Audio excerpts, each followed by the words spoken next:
Nous allons aborder la motion de rejet préalable, puisque j'ai reçu de M. Christian Jacob et des membres du groupe Les Républicains une motion de rejet déposée en application de l'article 91, alinéa 5 du règlement.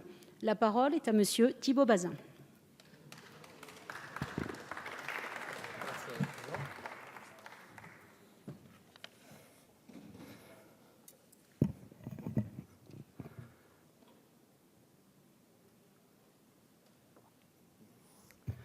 Madame la présidente, messieurs les ministres, mesdames et messieurs les rapporteurs, madame et monsieur les présidents de commission, mes chers collègues, nous voici réunis aujourd'hui pour discuter du projet de loi ayant pour titre « Évolution du logement, de l'aménagement et du numérique ». La volonté affichée, rappelée dans l'exposé des motifs, vise à construire plus, mieux et moins cher. Sur le papier, tout semble coller. Mais la réalité du terrain est tout autre. Tant de sans-abri et tant de mal logés, 3,5 millions en France. Il est difficile de se loger, de bien se loger dans notre pays. Les fractures territoriales existent et risquent de s'aggraver avec votre politique. Messieurs les ministres, votre projet de loi ne répond pas aux attentes. Il n'est pas à la hauteur des enjeux. Il est décevant. Il en va pourtant de l'avenir de la France périphérique. Il en va de la cohésion de la nation et de l'unité de la République. Votre ministère s'intitule pourtant « Cohésion des territoires ». Et si l'évolution annoncée du nouveau monde n'était que recul, des propriétaires méprisés, des maires mis hors jeu, des territoires oubliés, les objectifs que vous énoncez, messieurs les ministres, semblent louables et nous y souscrivons. Mais force est de constater que ce projet risque de ne pas y répondre. Peu de mesures permettront de répondre durablement aux grandes priorités énoncées par le gouvernement. Pire, il ne fait qu'essayer de corriger le tir après les premières mesures dommageables du quinquennat pour le secteur du logement. Votre gouvernement a profondément mis à mal la dynamique du logement en France, dès son premier budget voté fin 2017. En effet, le PLF 2018 contenait des mesures désastreuses. La quasi-suppression de l'APL accession, juste maintenue 2 ans pour l'habitat ancien en zone détendue. La restriction du dispositif Pinel aux seules zones tendues. Le refus de prolonger le PTZ au-delà de 2020 dans les zones détendues. La capacité d'autofinancement des acteurs HLM fragilisée, alors qu'ils sont les principaux donneurs d'ordre dans les territoires déjà délaissés des investisseurs privés. Les ventes en bloc ont d'ailleurs baissé de 19,3% au premier trimestre 2018 par rapport au premier trimestre 2017. Les dégâts se font déjà sentir, plus que les mises en chantier qui reflètent le dynamisme passé avec le décalage inhérent entre la commercialisation et la phase de travaux. Il serait plus pertinent de regarder les indicateurs d'avenir. Or, les réservations de logements neufs s'inscrivent en retrait de 10,2% par rapport au premier trimestre 2017, moins 30% dans ma région Grand Est. Ce chiffre atteint même moins 42% pour les investisseurs privés. La baisse de la quotité finançable du prêt à taux zéro dans les zones détendues de 40 à 20% a déjà généré un recul de 17% pour le marché des maisons individuelles au premier trimestre 2018 par rapport au premier trimestre 2017. En secteur diffus, le recul atteint même 18,7%.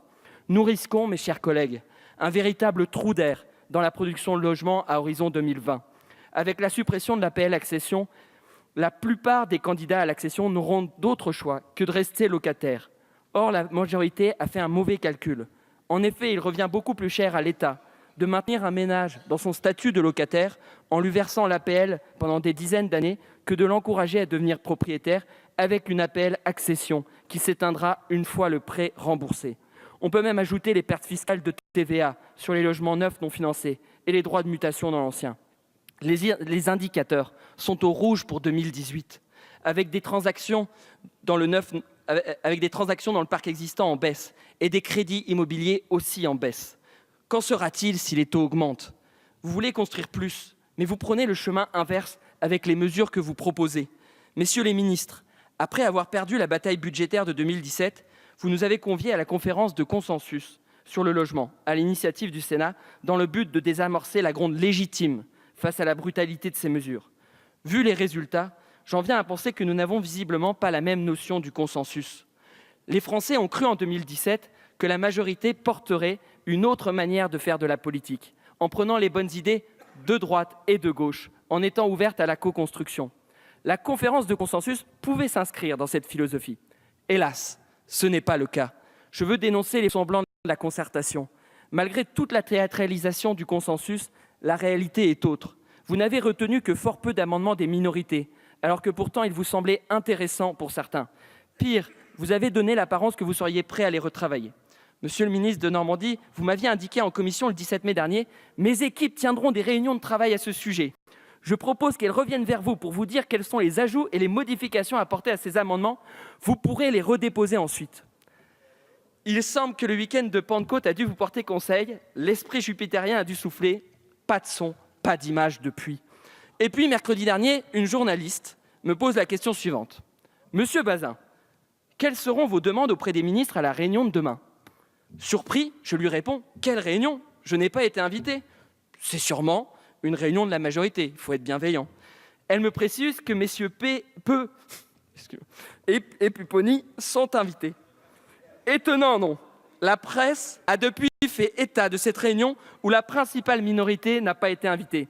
Voilà la réalité, nous avons été exclus de cette réflexion. Vous savez, messieurs les ministres, il y a aussi des quartiers prioritaires hors d'Île-de-France. Même en Lorraine, dans ma circonscription, j'ai des quartiers sensibles à Tomblaine, à Lunéville. Je suis profondément déçu. Je vous avais cru sincère dans votre volonté de travailler ensemble. Où est la co-construction ? Faut-il comprendre qu'elle ne se fait qu'avec un côté de l'hémicycle ? Et que dire du traitement infligé à Jean-Louis Borloo, chargé par le président Macron d'un rapport sur les banlieues ? Après des semaines de travail intense sur un sujet qu'il connaît bien, il rend un rapport dont la qualité est saluée par tous. Rapport méprisé ensuite par le même président Macron. Il y a comme un décalage entre les moyens et les ambitions affichées. C'est à se demander si nous ne sommes pas tous victimes de publicités mensongères. La République en marche n'a peut-être pas le monopole des bonnes idées. Certes, il y a eu un réel effort de levée de certains blocages opérationnels, comme les recours abusifs ou la lutte contre les marchands de sommeil.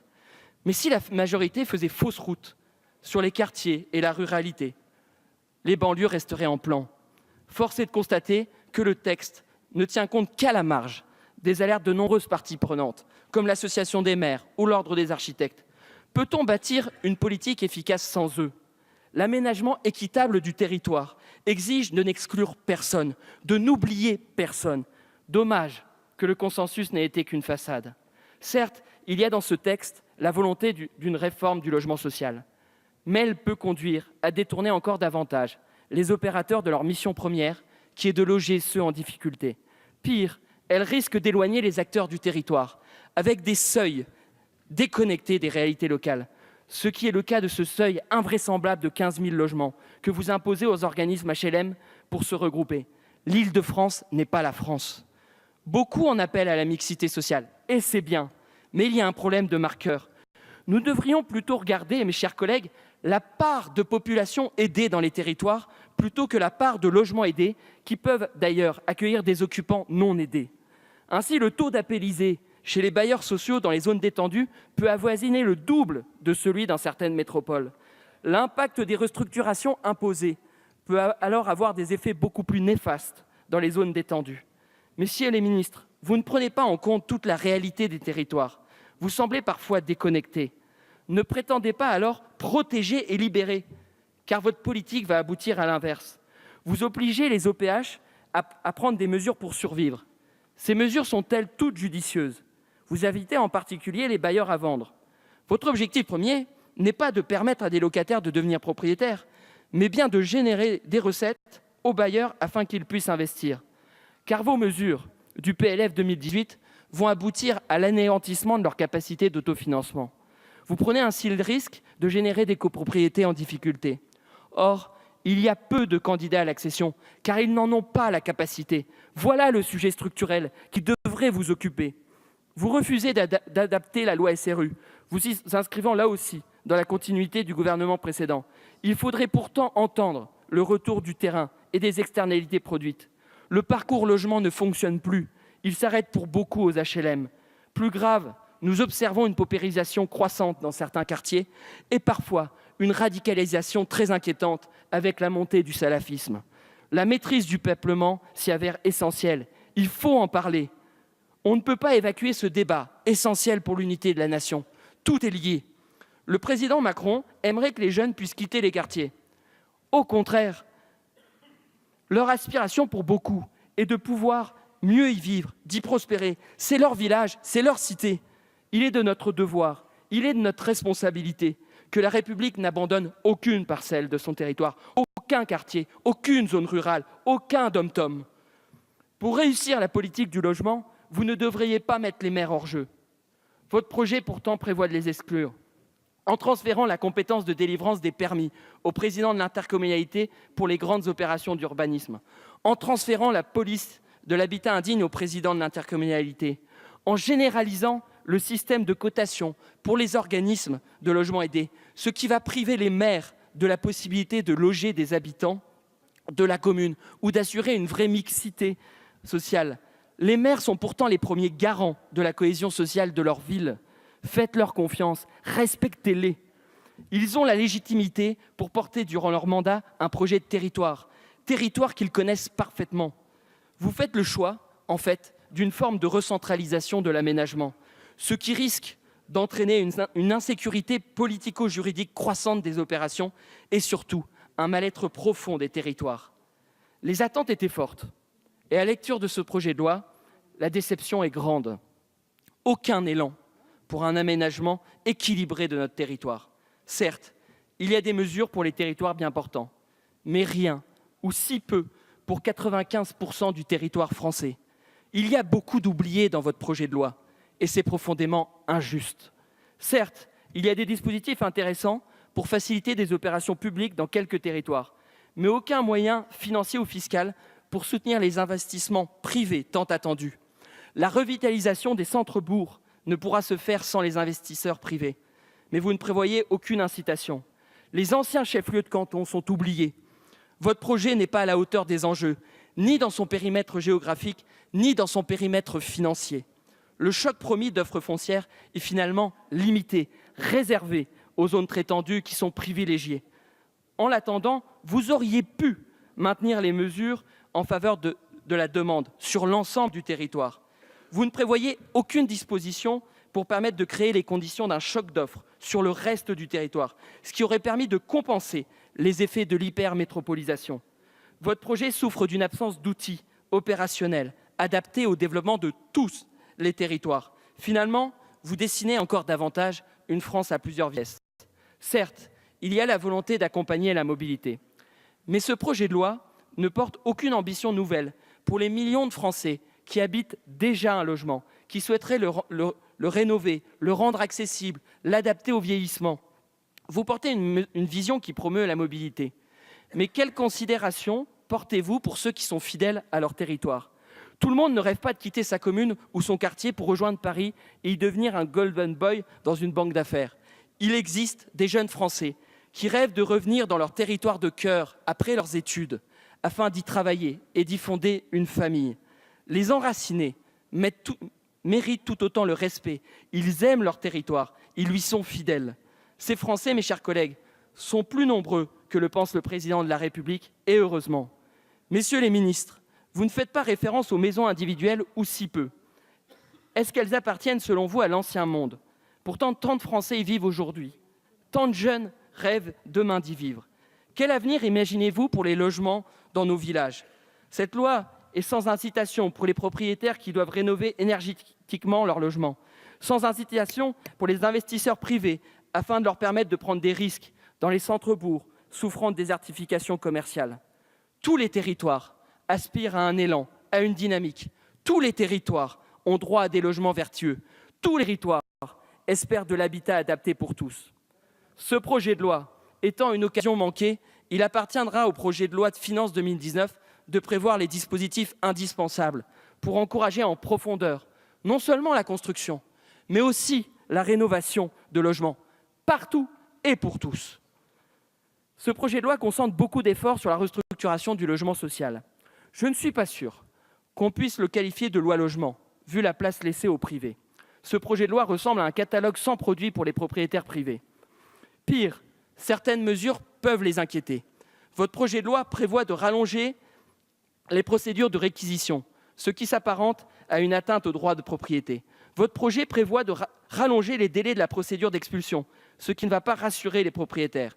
La remontée automatique des données contenues dans les baux apparaît bien intrusive et va à l'encontre des libertés individuelles, du bailleur comme du locataire. La numérisation totale des baux va inquiéter certains propriétaires, âgés ou peu à l'aise avec les nouvelles technologies, et ne va guère les inciter à mettre leurs biens en location. La tendance centralisatrice du gouvernement, de votre gouvernement, se traduit dans ce projet de loi par un risque d'étatisation de la relation locative. L'État se voudrait un super agent immobilier, collecteur de données avec le bail numérique. Messieurs les ministres, les données sont déjà collectées par un observatoire indépendant, créé par les propriétaires et les professionnels. Il s'agit de clameurs. Mais finalement, la majorité n'aime pas la pierre. Le président Macron pense que l'argent ne travaille que dans les actions. Regardez l'IFI. Loin d'être une rente à taxer, l'immobilier est d'abord une industrie créatrice de valeur, génératrice de recettes fiscales et d'emplois non délocalisables. Le gisement de croissance et d'emploi est là. Ne l'épuisons pas, exploitons-le. Le grand oublié, finalement, est le consommateur final. Quel est son intérêt à acheter ? La presse s'est faite l'écho mi-mai de l'intention du Premier ministre de déplafonner les droits de mutation de 4,5 à 4,7 %. Cela va à rebours des promesses d'allègement de la fiscalité. Cela va d'ailleurs à l'opposé des scénarios préconisés par le rapport Richard Burr sur la réforme de la fiscalité locale. En Marche ne ménage pas la fiscalité immobilière. Qu'il s'agisse de fiscalité ou du fonctionnement locatif, les propriétaires sont maltraités par cette majorité qui ne revient pas sur les dernières lois iniques.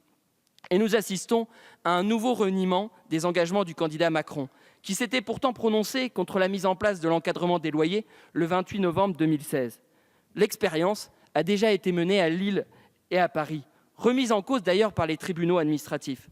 Cette mesure est inutile, car il existe déjà, dans les zones tendues, un plafonnement des loyers à la relocation. Il convient de se cantonner à l'indice de révision des loyers, sauf dérogation particulière. Sinon, vous n'encouragerez pas les propriétaires à mettre leurs biens sur le marché. Certes, le bail mobilité apparaît comme une avancée pour la liberté contractuelle, mais elle est bien timorée. Messieurs les ministres, vous ne répondez pas à la demande forte d'assouplissement des relations propriétaires-locataires. Il faudrait pouvoir adapter le loyer en fonction de l'équipement fourni. Ce bail mobilité risque de toucher un public très faible et surtout convaincre très peu de propriétaires, car vous refusez les dépôts de garantie en cas de détérioration locative. Monsieur le ministre de Normandie, vous avez lancé un appel aux propriétaires. Vous avez affirmé prendre des mesures fortes. Permettez-moi d'en douter. Vous avez affirmé qu'il existe des solutions pour lever les réticences des propriétaires à mettre leurs biens en location. Oui, elles existent, ces solutions, mais vous ne les envisagez pas. Si les propriétaires n'ont pas confiance, la crise du logement continuera. Je me pose finalement une question. Et si votre stratégie n'était pas la bonne ? Vous faites le pari de tout miser sur les zones tendues où le foncier est cher et peu mobilisable. Et si les fonds publics pouvaient être mieux utilisés ? Monsieur le ministre Mézard, vous avez évoqué, je cite, « une offre de logement inadaptée dans les villes moyennes ». C'est vrai. On peut s'interroger comment vous allez faciliter une offre de production de logements en zone C. Vous voulez construire plus, mais pas dans tous les territoires. Même les villes retenues dans le dispositif Cœur de Ville, dispositif que nous saluons, espèrent une offre de logements plus adaptés, des logements privés et des logements sociaux. Prenons Lunéville, classée en zone C, ce qui la disqualifie pour le dispositif PNL, ce qui empêche les candidats à l'accession de bénéficier d'un prêt à taux zéro efficace à hauteur de 40% de la quotité finançable. À Lunéville encore, là où aujourd'hui l'OPH représente le principal donneur d'ordre, près de 40%, les investissements sont gelés, puisque les mesures prises l'automne dernier sur les APL ont réduit drastiquement sa capacité d'autofinancement. Alors, comment, messieurs les ministres, des constructions de logements pourront voir le jour dans ces conditions ? Ce plan cœur de ville risque de s'avérer bien insuffisant, car la revitalisation des centres-villes ne peut pas se décréter. Il faut de la volonté et la conjuguer avec des moyens. Le plan cœur de ville ne peut pas être l'alpha et l'oméga de la politique d'aménagement du territoire. Qu'est-il prévu pour les villes moyennes non retenues au plan cœur de ville ? Il y a un vivier de 600 communes et les 2/3 sont passés à la trappe. Le plan cœur de quartier, annoncé par le président Macron à hauteur de 10 milliards, semble aussi illusoire, puisque l'État n'a prévu d'y contribuer qu'à hauteur d'1 milliard d'euros. 2 milliards devraient être amenés par les SA d'HLM et les OPH, qui sont exsangues aujourd'hui. Le plan, nous pouvons tous le concéder, a déjà du plomb dans l'aile. Question majeure. Messieurs les ministres, quel avenir proposez-vous aux habitants des territoires de la France périphérique ? Les 3/4 des catégories populaires françaises vivent dans cette France périphérique. Messieurs les ministres, n'oubliez pas ces millions de Français qui n'habitent pas les cœurs des métropoles. Cette France, ces territoires où l'État n'investit plus. Ces millions de Français ont aussi le droit d'accéder à la propriété. Ces millions de Français ont aussi le droit à rénover leur logement, de sortir de la précarité énergétique. Quels moyens prévoyez-vous pour joindre la parole aux actes? Votre slogan, messieurs les ministres, « Construire plus, mieux et moins cher » semble bien incomplet. Je veux vous en proposer un autre. Rénover d'abord, utiliser mieux et aménager équitablement. Vous auriez dû encourager en priorité une mobilisation ambitieuse du foncier disponible sur l'ensemble des territoires. Cela passe par une réelle réforme de la fiscalité foncière, permettant de mobiliser plus largement le foncier. J'insiste, sur l'ensemble du territoire. Car nous ne pouvons que nous inquiéter de cette concentration de moyens sur quelques territoires ciblés. Vous pouvez nous l'avouer, le gouvernement a fait un choix politique fort, orienter sa politique de logement sur les métropoles. Mais alors, nous contestons cette priorité. Cet abandon de la ruralité, cet abandon des banlieues vont porter préjudice à la cohésion sociale déjà bien malmenée. Ce projet de loi donne surtout l'impression d'un État qui poursuit son désengagement, son abandon, sa résignation à aménager le territoire. En amour, les preuves comptent.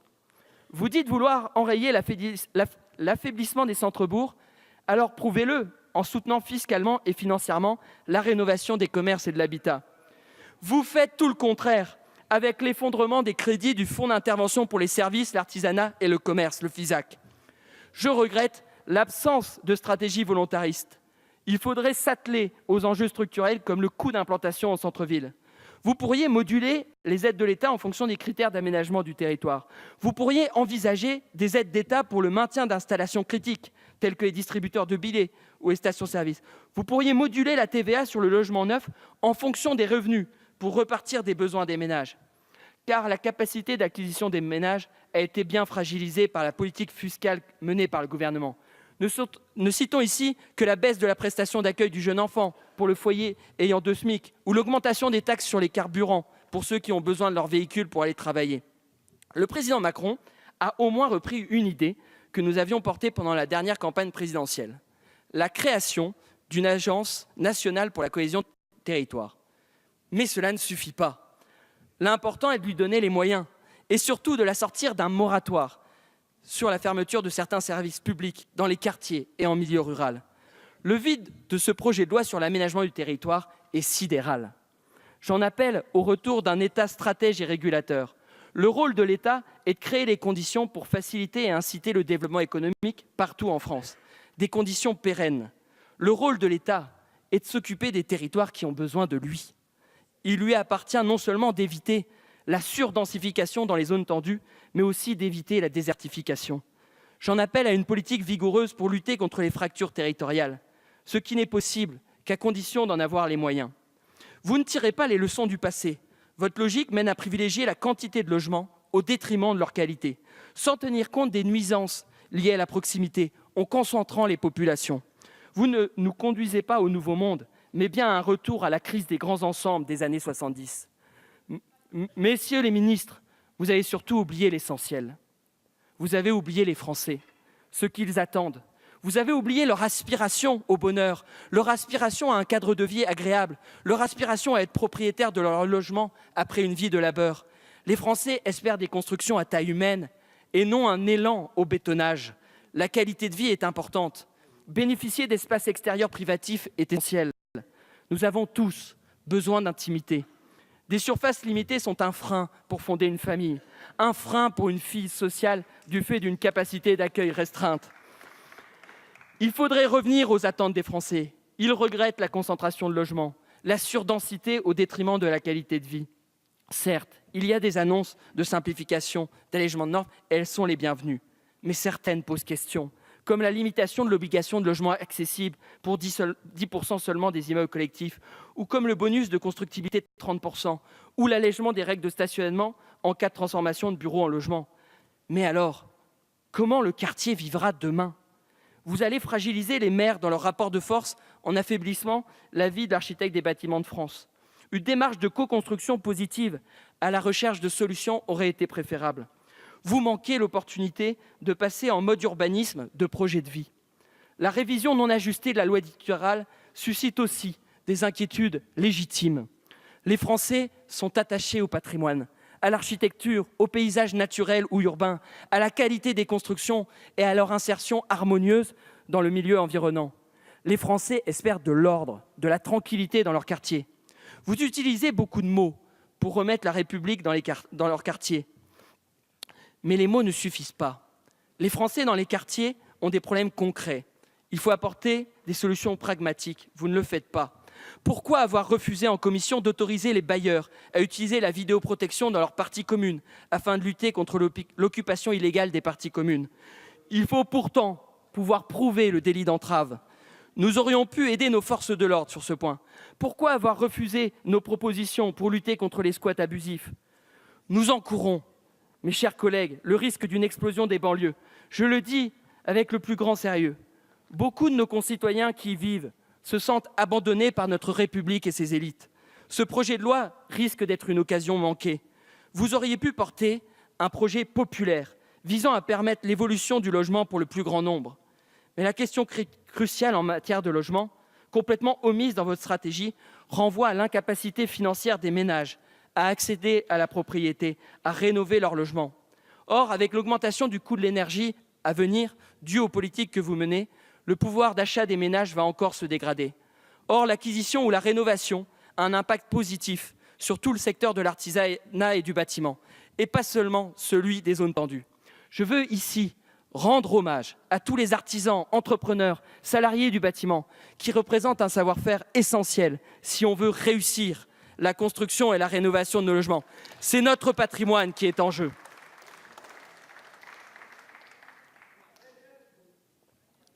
Mes chers collègues, la France vaut mieux que ce projet de loi décevant, sans élan pour le logement, l'aménagement et le numérique. Nous ne pouvons pas nous résoudre à ce que l'aménagement du territoire demeure le parent pauvre des politiques publiques de ce gouvernement. Au lieu de résoudre les fractures territoriales, ce projet assume de les aggraver, oubliant complètement les zones détendues, soit 95% du territoire français. Au lieu de considérer les maires comme des interlocuteurs légitimes pour porter des projets de territoire, ce projet de loi les méprise et les prive de leurs compétences. Au lieu de conforter et de rassurer les propriétaires, les incitant ainsi à remettre leurs biens vacants sur le marché, ce projet de loi s'inscrit dans la continuité de la politique Duflot avec le retour de l'encadrement des loyers. Au lieu de sortir des logiques SRU qui ont renforcé la ghettoisation, ce projet de loi traduit l'abandon des quartiers. Au lieu de porter une ambition pour les territoires oubliés, le gouvernement ne prend aucun engagement.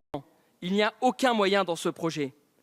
Mes chers collègues, quand un projet de loi apparaît autant déconnecté des besoins des Français, il est de notre responsabilité de le rejeter et de remettre le métier sur l'ouvrage. Car il faut réformer et surtout agir pour un aménagement équitable de notre territoire. Mes chers collègues, de tous les bancs, je vous exhorte à voter cette motion de rejet de ce projet de loi sans l'élan tant attendu par les Français. Je vous invite à rejeter ce projet de loi sans élan pour nos territoires oubliés de la République. Parce qu'il ne répond pas aux attentes des Français, parce qu'il ne s'occupe que des territoires bien portants, parce qu'il sacrifie et entérine la fragilisation des bailleurs sociaux, parce qu'il ne porte pas l'ambition de faciliter l'accès à la propriété, parce qu'il ne prévoit pas les moyens de ramener l'ordre républicain dans les quartiers, parce qu'il va sacrifier la qualité de vie par la surdensification, dégradant le cadre de vie, parce qu'il ne répond pas à l'enjeu de l'adaptation au vieillissement de la population, je vous invite, mes chers collègues, à rejeter ce projet de loi. Merci, monsieur le député. Non ?